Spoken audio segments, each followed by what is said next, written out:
I want you to hit me as hard as you can.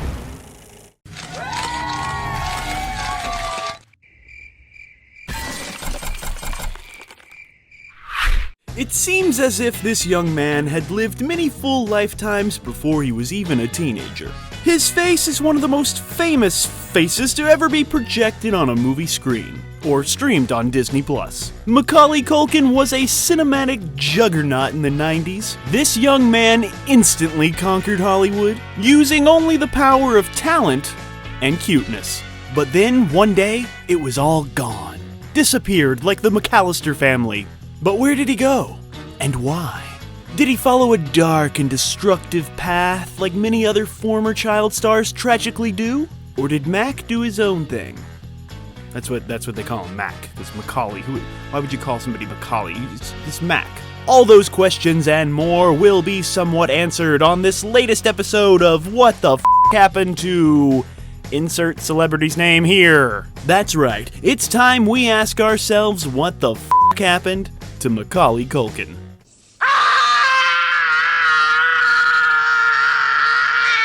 But to truly understand what the f*** happened to Macaulay Culkin, we must start at the beginning. He was born in 1980, New York City, on a dark and stormy night, I'm just assuming. He was the third of 7 children, many of whom also became successful actors. Macaulay Culkin was pushed into acting by his abusive father at the age of 4. His father always wanted to become an actor himself, but never quite make it, so, he's gonna live vicariously through one of these kids. And then when Macaulay Culkin became famous, he got jealous. So it's like what the f***, dude? You push your kids into this, and then when they succeed and do better than you, you get jealous? That's not how things should be. And I know how things should be, trust me. But here's the thing though, Macaulay Culkin was a cute kid. And I don't think any movie displays that better than Uncle Buck, where Culkin goes toe-to-toe with the comedic genius John Candy. That famously funny scene where Uncle Buck is quizzed at the kitchen table by a young Macaulay Culkin is one of the finest comedic scenes ever put to celluloid. Because they actually used celluloid back then. And this scene really shows how gifted Macaulay was as a comedic actor. Not just a child actor, but like as an actor in general. What do you do for a living? Lots of things. Where's your office? I don't have one. How come? I don't need one. Where's your wife? Don't have one. How come? It's a long story. Do you have kids? No, I don't. How come? It's an even longer story. Are you my dad's brother? What's your record for consecutive questions asked? 38. The chemistry between Candy and Culkin is incredible. Man, I love John Candy. He's like, whatever he does, it makes me LOL.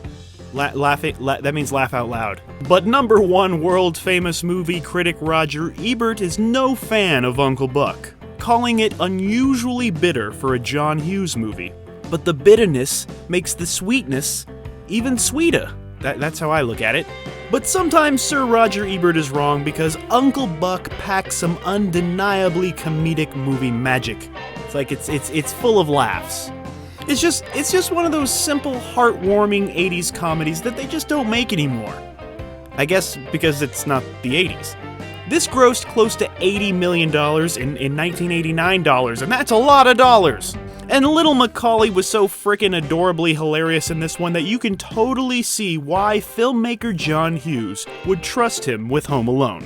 And John Hughes actually got the idea for Home Alone from the scene in Uncle Buck where Culkin's character interrogates a would-be babysitter through the letter opening in the front door.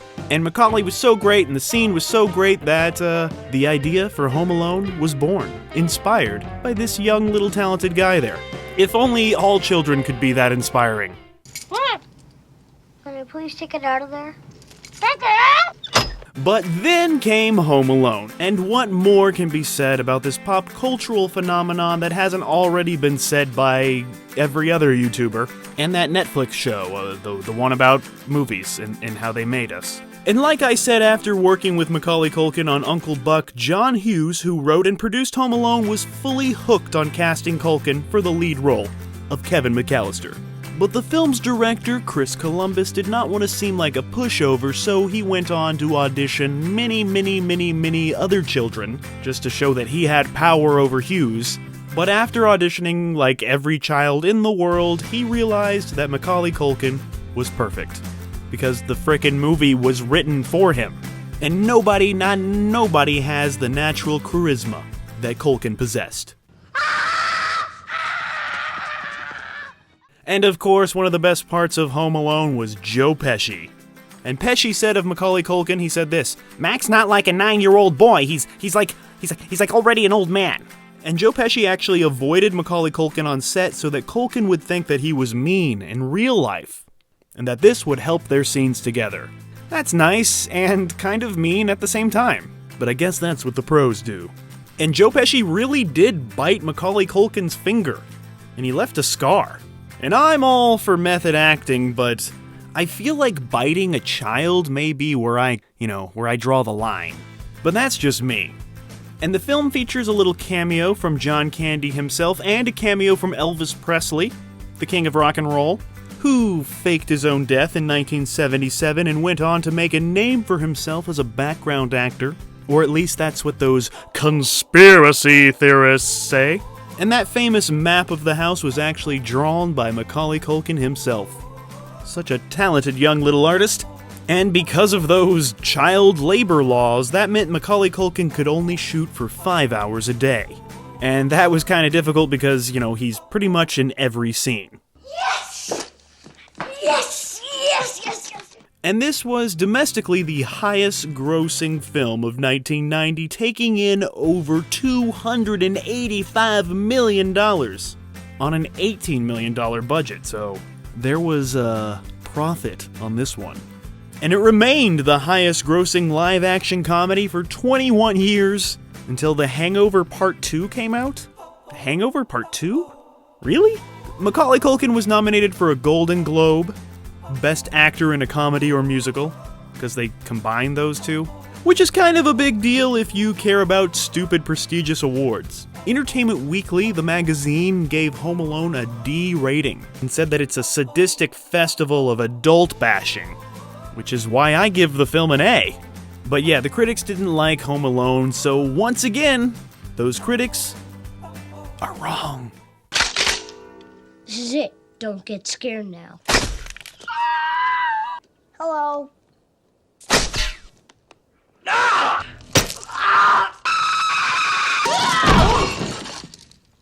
You guys give up, or you're thirsty for more? Now let's briefly discuss Macaulay's friendship with the smooth criminal himself, the king of pop, Michael Jackson. Culkin and Jackson became friends in 1990 around the release of Home Alone, and they bonded over the shared experience of being a child star without a childhood. Culkin appeared in Michael Jackson's hit music video for Black or White, where he played an annoying little rocker kid who wasn't gonna let his father tell him what to do. Such disobedience. During the Michael Jackson-Macaulay Culkin friendship, he said he did have sleepovers with him and slept in the same bed with the grown adult man, but that Michael Jackson never attempted anything with him. It was just innocent sleeping in a bed with a child, And in the year 2020, that's this current year, Macaulay Culkin told the magazine Esquire that he never saw anything or did anything. And Macaulay Culkin is actually the godfather to Michael Jackson's children. So take that Michael Jackson information and do with it what you want. Put it in your brain, think about it, process it, and form your own opinion, and comment that comment in the comments. Make sure it's extra controversial. But now I just want to take time to appreciate this photo right here. Look at that. That is the most 90s thing I have ever seen, and it is glorious.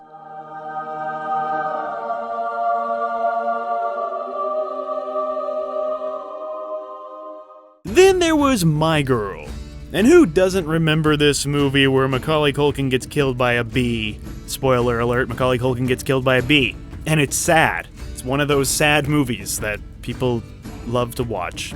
Fans protested Macaulay Culkin's death in the movie because they felt like their Home Alone hero should never die in a movie.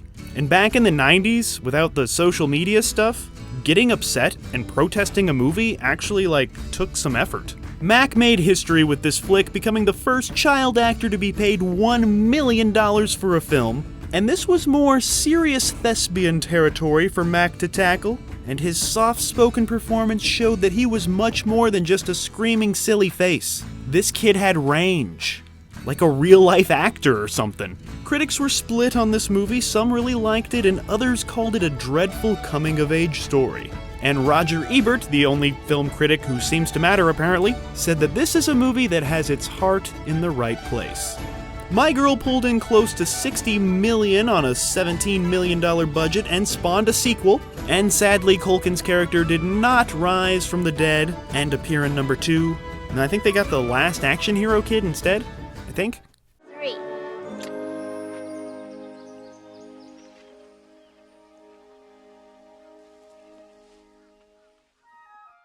The year was 1991, and by this time Macaulay Culkin was pretty much the biggest movie star in the world.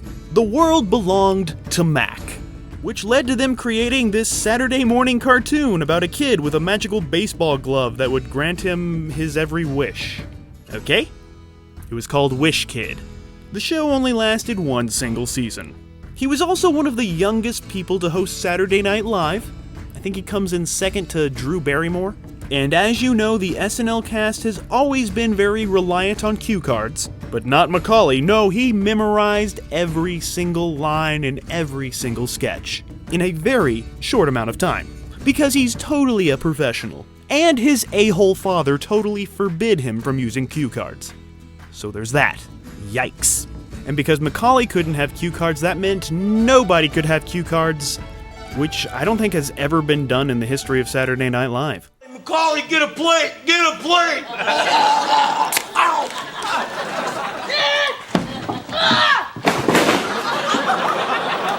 Macaulay Culkin would return to the role of Kevin McAllister for 1992's Home Alone 2, Lost in New York, which is one of the best sequels ever made. It's like the perfect sequel. It's the same movie, but a little bit bigger, and just different enough so you feel like you're watching something new, but just exactly the same so you feel comfortable. This time he was lost in New York City, and they replaced the old man with a shovel with an old woman with some pigeons. And instead of hanging out in his house, Kevin would get to wander around 1992 New York City and do 1992 New York City things. Culkin received a whopping $4.5 million to star in this film, which was quite the pay raise from his $110,000 paycheck he received from the first film. And at the box office, Home Alone 2 would start out better than its predecessor, crossing the 100 million mark in just 24 days, opposed to the first one's 33, but would ultimately fall short of the success of the first one, only grossing an embarrassing $365 million. Compared to the $476 million the first one made. Still a great success. Critics did not like this film, giving it only 33% on those tomatoes that are rotten, and yet again, those critics were wrong. People magazine said the movie is dull and strikingly uninspired, but you should never trust people. The magazine and the actual human people, don't trust them. Don't trust people. Then came the year 1993, which brought us The Good Son. And I guess Macaulay Culkin wanted to shed that Home Alone image by taking on the role of a psychopathic kid, even though Kevin McAllister has some pretty psychopathic tendencies, but those were fun psychopathic tendencies. This time in the movie The Good Son, these are serious psychopathic tendencies to people that are innocent and don't deserve violent deaths. The film originally was going to star Jesse Bradford until Macaulay Culkin's dad stepped in and said that if they didn't cast Mac in this film, he would pull him from Home Alone 2, which hadn't been filmed yet, obviously. And the studio obliged because it was a Home Alone sequel and they needed that money. Macaulay Culkin's dad just seems like a lovely, lovely man, doesn't he? But that's how you gotta do it in the biz. The stunt at the end of the movie where Culkin drops off a cliff required Mac to actually be dropped off a cliff, because dropping a child off a cliff is always a good idea. Hey, it's show business. Macaulay Culkin would return to the Christmas movie, the genre that launched his stardom, with the G-rated adaptation of The Nutcracker. It's a ballet. And actually, Macaulay Culkin was a trained classical ballet dancer before he was ever an actor. I've tried to watch this movie a few times, but I never make it all the way through because it's a ballet. This nutcracker cracked the critics' nuts. They were split on it. Many complained that Macaulay Culkin's celebrity was actually distracting from the content of the nutcracking, and many said that it was obvious that he was only cast to bank on his Home Alone fame. Which actually isn't 100% true because, like I said, Macaulay Culkin was a classically trained ballet dancer. And audiences really didn't like it either. The film went on to make only like $2 million, because it's a ballet. I'm sorry if you like ballets. Catch Me Outside or whatever. 1994 turned out to be a big awards year for Mac as he was nominated for three Razzie Awards. For Getting Even with Dad, The Pagemaster, and Richie Rich. He would lose these awards, which actually kind of means he won, but thankfully that was the year Kevin Costner made Wyatt Earp. So let's talk about that dreadful year of 1994. His first Razzie-nominated performance was Getting Even with Dad. The producers wanted Culkin to have short hair for the film, but Macaulay Culkin's dad wanted him to have long hair. So there was lots of drama there, of course. Macaulay Culkin actually earned $8 million for this movie, which only earned $19 million at the box office.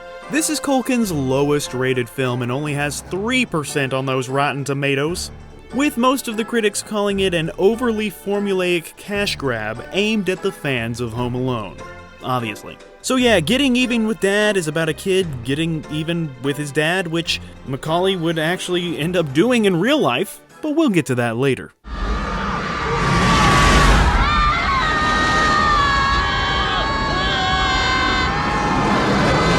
His second Razzie nomination came with the live-action animation hybrid, The Pagemaster, about a cowardly boy who escapes into a library only to be sucked into the books, and then he has to fight through some obstacles and return to real life alongside his new friends, which are books that represent different genres.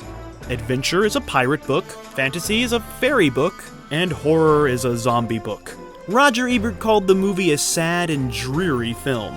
But I enjoyed it, because it was the 90s and I was a kid. I say The Pagemaster is a wonderful way to get introduced into classic literature. And my nickname on the playground in elementary school was The Pagemaster. And I still, to this day, wonder, why did the kids call me The Pagemaster? But I loved the movie so much that I never even considered it an insult, which it probably totally was. But who cares? I stand proud and say that I forever will be the Pagemaster. So f*** off, kids on the playground in 1994. But unfortunately, the Pagemaster only took in like $13 million. So it was looking like the days of the $400 million box office receipts for Culkin were over.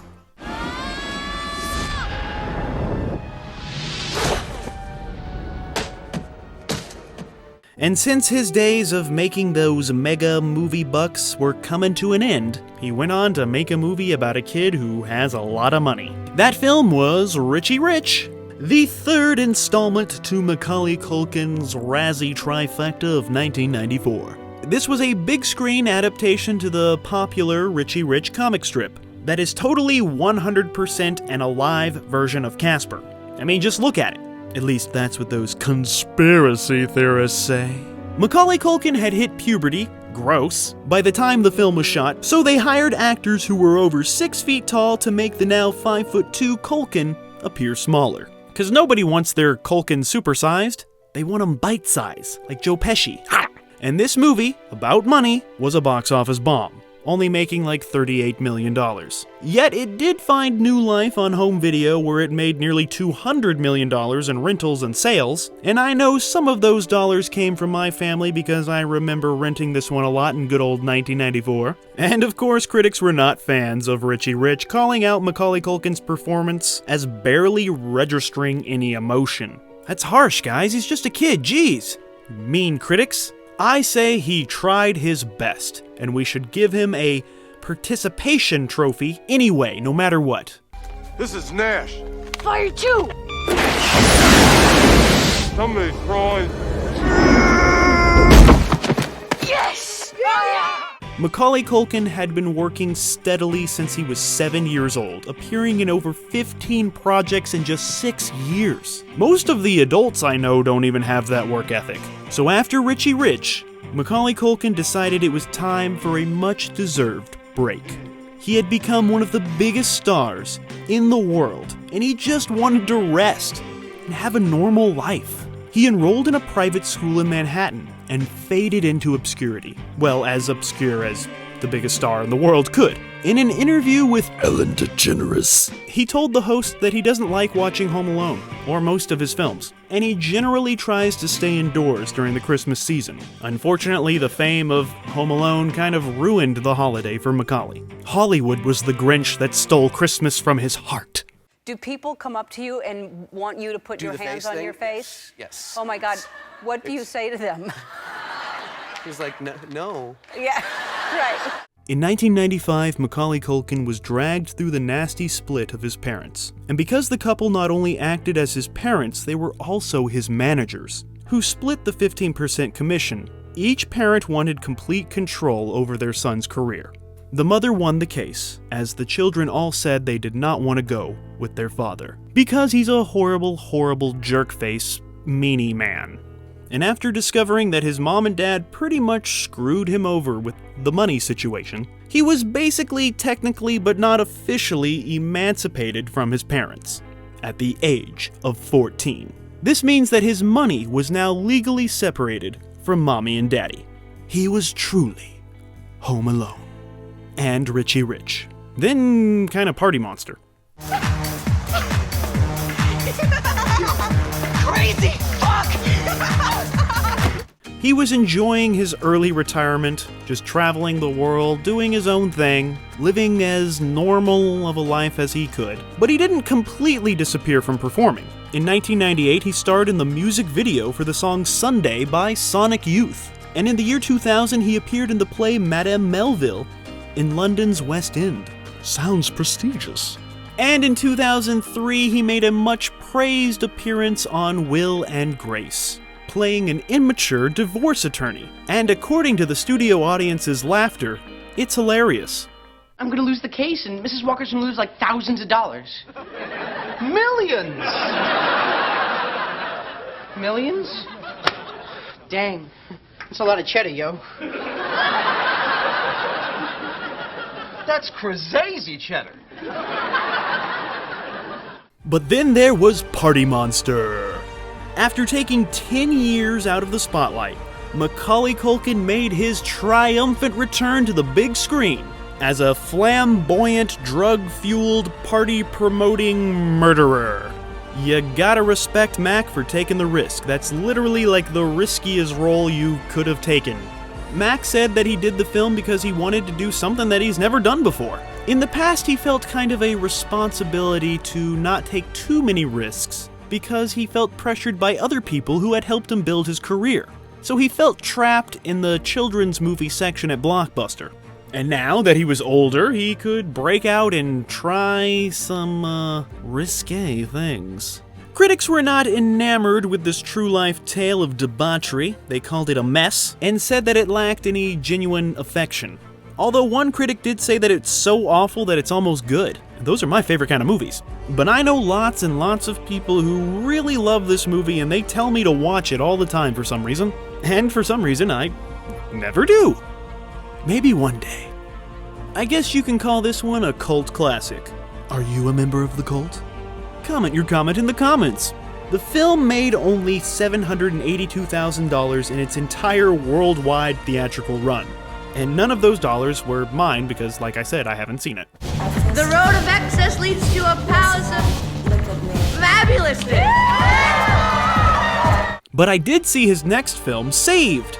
It was great, and it saved his reputation as an actor. He would return to the screen to play the paraplegic character, Roland, in this controversial film in 2004, and just a bunch of wild hijinks and comical comedy come about. It's a wild, fun time no matter what religion you are, maybe. And even though the film did receive mixed reviews, the one thing they all seemed to agree on was Macaulay Culkin's performance. He's what you would call a scene stealer in this one. His performance really stood out and offered a glimpse into what adult Macaulay Culkin could offer. The film is considered a sleeper hit. So that's good. Saved. Go watch it. If you care. Are you playing footsies with me? Wheelies. Then he wrote a semi-autobiography called Junior. Those are my favorite kind of biographies, the semi ones. That's right, it's a real book with real words that you can really read. And he really wrote them. In 2007, Macaulay Culkin continued his streak of taking on daring material with the film Sex and Breakfast. I had to be careful when Googling this one. It's a film about couples swapping to solve their relationship problems. But critics said the film Sex and Breakfast was pointless and didn't have enough sex or breakfast. Then he would venture into the world of television in 2009. He would tackle his first series with the short-lived NBC show that was loosely based on the biblical story of King David, the show called Kings. But this time, it's set in the modern era. Wow! The show had generally positive reviews but low ratings. There were a few appearances on the Jim Gaffigan Show, 2015 to 2016, playing a thinly veiled version of himself, loosely based on himself, but not really himself, you know, like a semi-autobiography. But let us not forget about his time on Robot Chicken. Culkin and Seth Green bonded on the set of Party Monster, which led to Green inviting Culkin to do several voiceover gigs. And Robot Chicken is a hugely popular stop-motion animation show that stoned teenagers love to watch late at night, and Mac even got to reprise his role as Kevin McAllister in several sketches. And lately, Macaulay Culkin has made a career of popping up in random videos, almost like a game of Where's Waldo. One day you'll see him in a commercial for insurance. The next day you'll see him show up at WWE Monday Night Raw.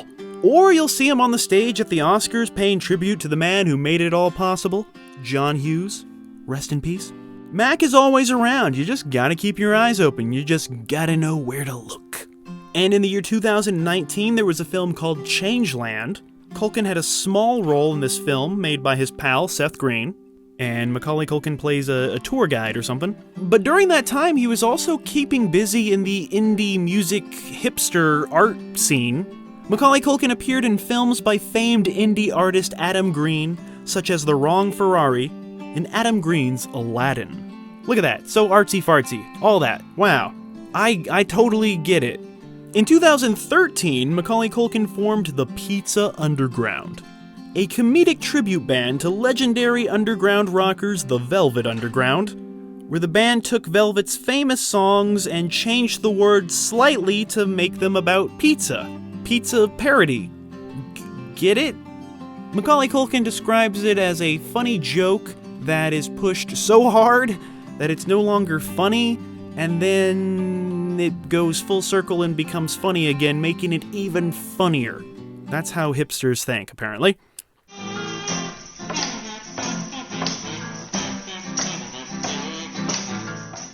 And to promote the band, Macaulay Culkin made a video of him eating a slice of pizza. And this was a parody of that famous clip of Andy Warhol eating a burger.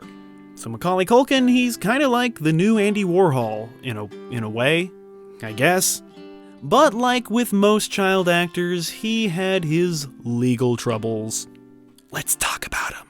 I hope I never see any jerks again. In 2004, Macaulay Culkin was arrested in Oklahoma City for possession of weed, aka the devil's lettuce, and possession of 2 other unnamed controlled substances, aka the devil's unnamed controlled substances. He quickly made bail, pled guilty, and paid a $550 fine. And that's pretty much it with his legal troubles. So in terms of other former child stars, Macaulay Culkin is essentially a saint. Even though there were some nasty tabloid rumors that he was shooting up like $6,000 worth of heroin into his veins a month, but there was never any proof of that, and Mac totally denies it all. What a mess. He used to be such a sweet kid. Now let's talk about a project that Macaulay Culkin seems to be really proud of. In 2018, Mac launched Bunny Ears, a comedy website that parodies celebrity lifestyle websites. He describes it as Goop meets The Onion. And there's a highly successful Bunny Ears podcast. And he seems to have a lot of fun doing it. And it's a lot of fun to watch or listen to Macaulay Culkin have a lot of fun. Which sums up where Macaulay Culkin has been for the past few years. He was able to take the fortune that he made as a child star and bring that into his adulthood to tackle projects that make him happy. And it seems like what he's doing is really making him happy. He really loves making fun of the sheer spectacle of fame and famous people, because famous people are the best people to make fun of. For many years, Macaulay Culkin seemed to shy away from his iconic role of Kevin McAllister. Until recently, he seems to have embraced it, full throttle. In 2005, Culkin appeared in an online show, Drivers, playing Kevin McAllister as a grown-up who has severe mental problems from his childhood days of being left home alone and having to defend himself from the wet and sticky bandits. Yeah, I guess he would get some PTSD from that. He also appeared in that very popular ad for Google Assistant as a grown-up Kevin McAllister, and it's frickin' hilarious. It's like the perfect Home Alone sequel. And it only needed to be like 30 seconds long, or a minute, however long those commercials are nowadays. Hey Google, turn down the temperature 2 degrees. And I seem to remember him occasionally appearing on some red letter media shows, and I remember being very impressed with his knowledge of cinema, and I LOL'd at the funny comments he made. But it seems like we better get ready for another Mac attack because it is coming in the year 2021. If that year ever comes, Macaulay Culkin is set to star in the next season of American Horror Story, which would be his highest profile acting gig since 2003's Party Monster. Well, actually, more really since 1994's Richie Rich. But American Horror Story, it is fun, it's wild, it's crazy, it's got a great cast, and I think Macaulay Culkin will fit really well. I don't really like every season of American Horror Story, but when it's good, it's really good, and I think Macaulay Culkin can help it be really good. Great again. Make American Horror Story great again.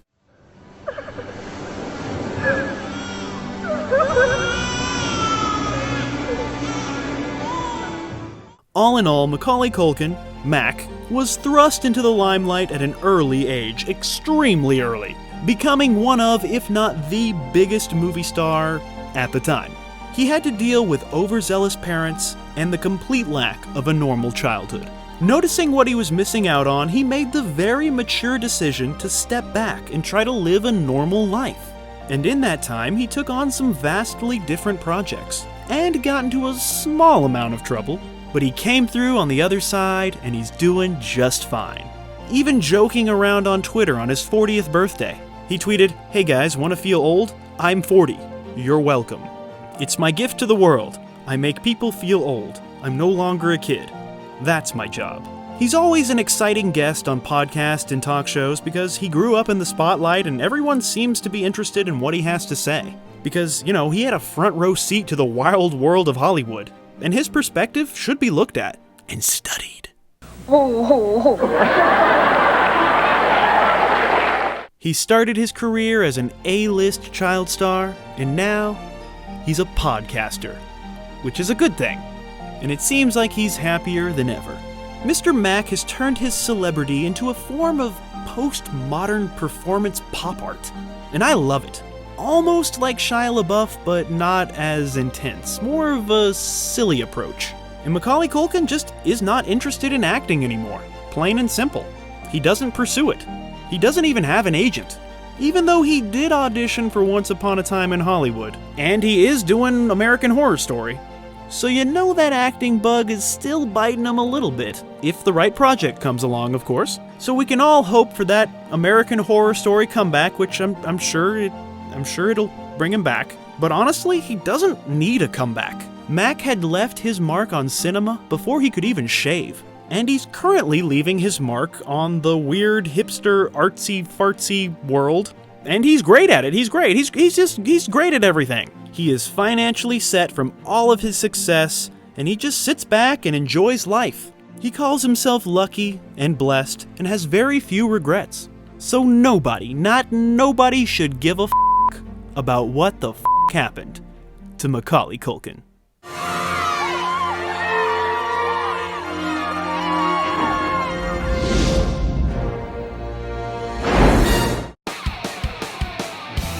Thank you for watching our show.